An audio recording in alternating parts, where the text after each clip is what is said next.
ciwon ido. Ya ce sai na ɗauke ta na kai ta Ingila, a can aka mata operation, aka mata aiki. Da aka yi mata aiki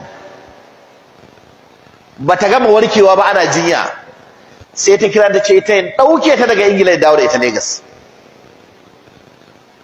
Ya ɗauke ta daga Ingila, na ce mata haba mama, saboda me? Nan kina Ingila ga likitoci, kina wuri mai kyau, a hotel kike zaune ba asibiti ba, likitoci na duba ki, me damuwarki?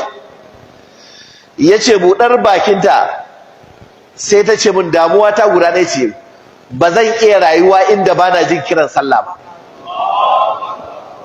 Shugaba haka aka yi. Duk ɗan APC da ya zo gaban mu ya ce mu zaɓe shi zaɓe mai zuwa, billahi azimu sai mun ci kutumar ubansa, kowa ubansa a nau'an Najeriya. Muna nan muna tagin ɗinsu.